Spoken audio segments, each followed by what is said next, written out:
भक्तों, ओम नमः शिवाय, श्री शिवाय नमस्तुभ्यम, जय श्री महाकाल। जी हाँ भक्तों, आप सबको भी पता होगा कि 5 अप्रैल को पाप मोचनी एकादशी का महापर्व आ गया है। जी हाँ भक्तों, पाप मोचनी एकादशी जो कि हिंदू धर्म का और सनातन धर्म का बहुत ही बड़ा त्योहार माना जाता है। पूज्य गुरुदेव कहते हैं कि जिसके भी द्वारा आपके अगर द्वारा मतलब गलती से भी अनजाने में कोई पाप हो गया हो और आपको उसका प्रायश्चित करना हो, तो पाप मोचनी एकादशी के दिन आपको ये उपाय अवश्य रूप से कर लेना है, ताकि आपके द्वारा किए गए अनजाने में जो भी पाप हैं वो महादेव समाप्त कर दें और आपकी जो भी मनोकामना है वो भी महादेव पूरी कर दें। देखिए, अनजाने में पाप कोई ना कोई हो ही जाता है। चाहे जैसे आप किसी के चींटे के ऊपर आपने पैर रख दिया, किसी जानवर को आपने थोड़ा सा कुछ कर दिया, कुछ भी हो जाता है। आप किसी को कष्ट देते हैं, पाप हो जाता है। और आपको भी पता है कि जो कर्म हम करते हैं वो हमको दोबारा लौट के मिलता है। आप बहुत ज़्यादा परेशान है कि आखिर वो जो पाप है वो कैसे प्रायश्चित कैसे करें। तो देखिए, पाप मोचनी एकादशी आ गई है 5 अप्रैल को। पूज्य गुरुदेव कहते हैं कि पाप मोचनी एकादशी से बड़ा और कोई दिन नहीं होता कि आप अपनी जो भी पाप है वो अनजाने में हो उनको समाप्त कर सकें। तो चलिए, आज के वीडियो में आपको बताता हूँ। ये आपको बताना चाहूँगा कि साल में एक बार पाप मोचनी एकादशी आती है। जो साल 2023 में पाप मोचनी एकादशी आई थी, उसमें बहुत सारे लोग, जैसा कि आपको पता है कि पूज्य गुरुदेव की जो कथा होती है उसमें बहुत सारे भक्त आते हैं और पत्र के द्वारा अपनी मनोकामना गुरुदेव तक पहुंचाते हैं। तो जब गुरुदेव के पास पत्र पहुंचे तो बहुत सारे लोगों के ये पत्र थे कि गुरुदेव, हम बहुत ज़्यादा परेशान हैं, हमसे पाप हो चुके हैं, तो कृपया करके कोई उपाय बता दें ताकि हम अपने पापों का प्रायश्चित कर सकें। तब गुरुदेव ने बताया था कि 5 ये जो है आपको जो आया था, ये जो त्योहार आया था पाप मोचनी एकादशी का, बोले थे कि पाप मोचनी एकादशी के दिन ये उपाय कर लेना, तुमसे जो भी अनजाने पाप हुए हैं तो सारे के सारे महादेव अवश्य रूप से समाप्त कर देंगे और तुम्हारी जो कोई भी इच्छा है, जो कोई मनोकामना है, सारी की सारी महादेव पूरी करेंगे। लोगों ने जाके घर में वो उपाय किया और मात्र 1 से 1.5 महीने के बाद गुरुदेव की कथा में वापस आए और गुरुदेव को फिर से पत्र लिखा कि गुरुदेव, धन्य हो आपका, आपके द्वारा बताया गया उपाय हमने कर लिया है, हमारे पाप भी धुल गए हैं, जो भी हम मनोकामना मांगी थी वो भी पूरी हो गई है, आपका कोटि कोटि धन्यवाद। तो अगर आपको भी जानना है कि आखिर ऐसा कौन सा उपाय है जिसको करने मात्र से लोगों का जो भी मनोकामना है पूरी हो जाती है, तो चलिए चलते हम लोग उपाय की ओर। लेकिन उससे पहले चैनल पर अगर पहली बार आए हैं और आवाज़ मेरी पहली बार सुन रहे हैं तो वीडियो को कर दें लाइक और चैनल को भी कर लें सब्सक्राइब, ताकि पूजनीय पंडित प्रदीप जी मिश्रा के रोज नए नए उपाय जो कि मैं उनकी कथा से सुनता हूँ, श्रवण करता हूँ, सबसे पहले मैं आपको प्राप्त करा सकूँ। ठीक, तो देखिए पहला है, तो देखिए करना क्या है आपको। सबसे पहले तो आपको ब्रह्म मुहूर्त में उठना है। कब उठना है? ब्रह्म मुहूर्त मतलब 4 साढ़े 4 बजे आप उठाइए, स्नान करिए और आप तुलसी पे, माता तुलसी पे क्या करना है, आपको 1 लोटा जल तांबे के लोटे में आपको अर्पित कर देना है। क्या करना है आपको? माता तुलसी पे 1 लोटा जल तांबे के लोटे में आपको क्या कर देना है? अर्पित कर देना है, बस, बाकी कुछ नहीं। पूज्य गुरुदेव कहते हैं कि माता तुलसी पे अगर आप जल अर्पित करते हैं और तो आपका जो भी पाप है वो समाप्त होते हैं। लेकिन आपको ये भी पता है कि देखिए, बहुत सारे लोग अपना जो भी है पाप उनसे अगर होता है तो गंगा स्नान करते हैं और सोचते हैं कि गंगा स्नान कर लेंगे तो हमारे जितने भी पाप हैं वो सब मिट जाएंगे। लेकिन बहुत सारे लोग ऐसे हैं जो गंगा स्नान नहीं कर पाएंगे। तो गुरुदेव ने बताया कि इसके लिए आप क्या कर सकते हैं।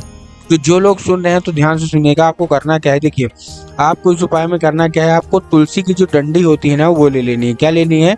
तुलसी की जो डंडी है वो ले लिया। तुलसी की डंडी लेने के बाद आपको क्या करना है, जैसे आप तुलसी की डंडी लेंगे, तुलसी की डंडी आपको क्या करना है, जो भी आप जहाँ नहाते हैं, जो भी पानी, टब, बाल्टी, जिसमें भी आप नहाते हैं, आपको क्या करना है, उसी में डाल लेना है। ठीक, डाल लिया। डालने के बाद आपको क्या करना है, जैसे आपने उसको डाल लिया, एक काम करना है, उससे स्नान कर लेना है। केवल और केवल क्या कर लेना है, उससे स्नान कर लेना है। ठीक, जब आप स्नान कर लेंगे, पूज्य गुरुदेव कहते हैं कि अब वो कोई साधारण स्नान नहीं है, वो गंगा स्नान बन चुका है। आपके जो भी पाप है वो सब समाप्त हो जाते हैं। लेकिन इस उपाय में बहुत सारे लोग कुछ गलतियां भी करते हैं। गलती कौन सी करते हैं? देखिए, वो जो तुलसी है ना उसको वो फेंक देते हैं। तो आपको फेंकना नहीं है, आपको तुलसी डाले रहना है।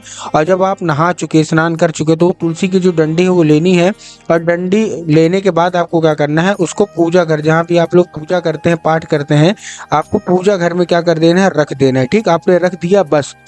तो आपको इतना ही करना है गंगा स्नान करने के लिए। ठीक, अब हम आते हैं अपने अगले उपाय की ओर। अब अगले उपाय में आपको देखिए करना क्या है। देखिए सिंपल सा आपको बता रहा हूँ। इस उपाय में आपको आपको इस उपाय में ये है, मैं आपको धन प्राप्ति का उपाय बता रहा हूँ। अगर आपके जीवन में धन की बहुत कमी है तो ये उपाय आप अवश्य रूप से कर लें। और मनोकामना पूर्ति का भी उपाय है। आपको लेना है 2 दिया। क्या लेना है? दिया आप जानते हैं, आपको 2 दीपक ले लेने हैं। जैसे आप दीपक लेंगे, दीपक लेने के बाद आपको क्या करना है, जैसे आप दीपक लेंगे उसके बाद आपको एक दीपक लेके पहुंच जाना है कहाँ? बेलपत्र के पेड़ के नीचे। पूज्य गुरुदेव कहते हैं कि बेलपत्र के पेड़ में स्वयं माता पार्वती का वास होता है। तो अगर माता पार्वती आपसे प्रसन्न हो गई तो 100% है कि आपकी जो कोई भी इच्छा है, जो कोई भी मनोकामना है, सारा का सारा पूरा हो गया ही होगा। लेकिन जो दिया है वो कैसा होना चाहिए? दिया सबसे पहले मिट्टी का होना चाहिए। मिट्टी के साथ घी होना चाहिए। और घी के साथ क्या होना चाहिए? गोल बाती होना चाहिए। दिया किसका होना चाहिए? फिर से बता रहा हूँ, मिट्टी का, गोल बाती और घी, इसका होना चाहिए दीपक। ठीक, दीपक आपने ले लिया। दीपक लेने के बाद आपको क्या करना है?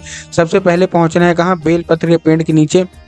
जैसे आप बेलपत्र के पेड़ के नीचे पहुंचेंगे, आपको क्या करना है? 3 बार बेलपत्र की परिक्रमा करनी है और अपनी जो कोई भी इच्छा होगी, जो कोई मनोकामना होगी, जो भी आप बाबा भोलेनाथ से चाहते हैं, सारा का सारा आपको बोल देना है। ठीक, उसके बाद आपको क्या करना है? उसके बाद आपको केवल और केवल चुपचाप घर आ जाना है। अब एक दिया आपने लेके गए, बेलपत्र के पेड़ के नीचे अर्पित कर दिया।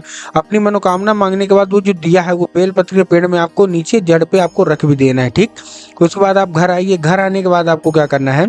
घर आने के बाद आपके दरवाजे के बाहर, जो भी आपका दरवाजा होगा, आपको अपने दरवाजे के बाहर वही दीपक एक जो बचा हुआ है वो आपको लगा देना है। कुछ कि दरवाजे के बाहर लगाना होगा कि घर में जो भी नकारात्मक ऊर्जा है, नकारात्मक शक्ति है, वो आपके घर में कभी भी प्रवेश नहीं करेगी। ठीक, ये था हमारा दूसरा उपाय। अब हम बढ़ते अपने तीसरे उपाय की ओर, जो कि कर्जा मुक्ति का उपाय है।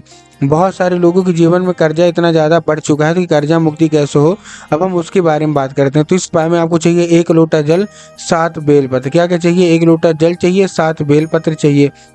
अब देखिए, जो बेलपत्र आप ले रहे हैं, बेलपत्र कहीं से भी कटा फटा नहीं होना चाहिए, कहीं से भी खंडित नहीं होना चाहिए, कहीं से भी मुरझाया हुआ तो बिल्कुल नहीं होना चाहिए। बहुत सारे लोग गलती क्या करते हैं ना, कि वो एक पत्ती को ही बेलपत्र मानते हैं, जो कि पूर्णतः गलत है। एक पत्ती का कोई बेलपत्र तो होता नहीं है, 3 पत्ती मिलकर जो बेलपत्र बनती है ना, वही बेलपत्र आपको लेना है। ठीक, ले लिए। लेने के बाद आपको क्या करना है? जैसे आप उसको ले लेंगे, 1 लोटा जल लीजिए। और 1 लोटा जल लेने के बाद आपको क्या करना है? पहुंच जाना है सीधा सीधा शिव मंदिर।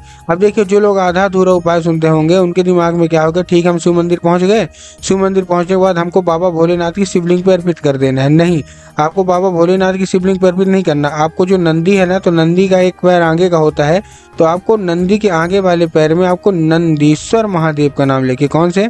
महादेव का बहुत ही सुंदर सा नाम है, नंदीश्वर महादेव।